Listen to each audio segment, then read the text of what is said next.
to the Secretary of Defence, this directive shall include the following provisions. Subject to the specific provisions of this directive, the Secretary of Defence may delegate in whole or in part authority over the Director of NSA within his department as he sees fit. What the fuck? So, going back to this foreign partnership thing,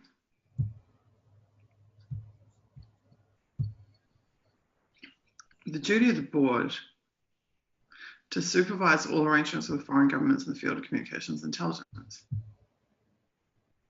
But the Secretary of Defence, who ultimately holds the key to the whole show, because he's the one who can block any appeal and he's the chairman of the board, can delegate in whole or in part authority over the director of NSA within his department as he sees fit. Wow, that's incredible.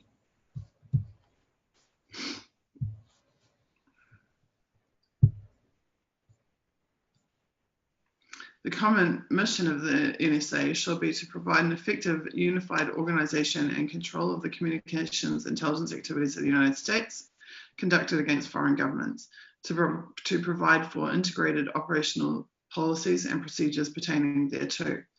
As used in this directive, the terms communications intelligence or comment shall be construed to mean all procedures and methods, blah, blah, blah, blah, blah, other than foreign press and propaganda broadcasts. And the obtaining of information from such communications by other than intended recipients, but shall exclude censorship and the production and dissemination of finished intelligence.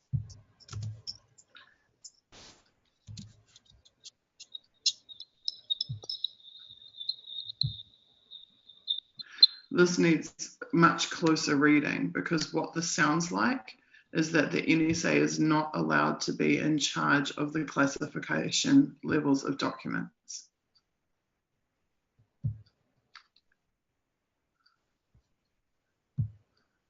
The mission of the NSA to provide effective unified organization and control of communications intelligence activities against foreign governments.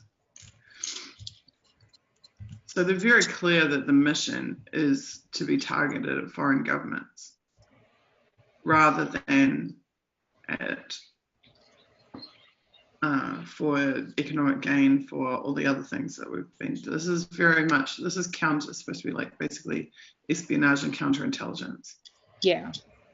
To provide for integrated operational policies and procedures pertaining thereto.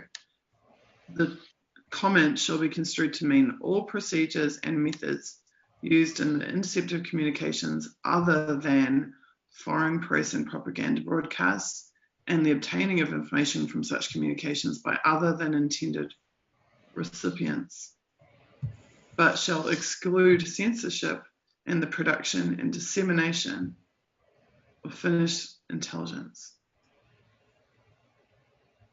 Excluding censorship, that is censorship in the sense of the classification levels of the intelligence. That's how I read that. Yeah.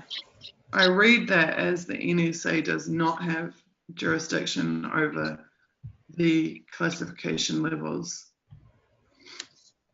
which means they can't decide who the intelligence goes to, which is what this dissemination of finished intelligence is about. Interesting, yeah. So it must be another government agency that's responsible for determining those classification levels. This is significant to the document that we found where the ex-NSA, the Congressional Liaison Office guy is saying, no, we can't let them change our classification practices. We have to do it ourselves. If that's the case, and if this document is still binding, which it might not be, this document in 1952 may not still be binding. There may have been an updated version post-Church Committee or something else. But if not, if this is still binding, then in theory, I would think that this makes it actually illegal for the NSA to want to set their own terms for classification. So I would make a note of that because there needs some more investigation into that wording, that point 2, but shall exclude censorship and the production and dissemination of finished intelligence.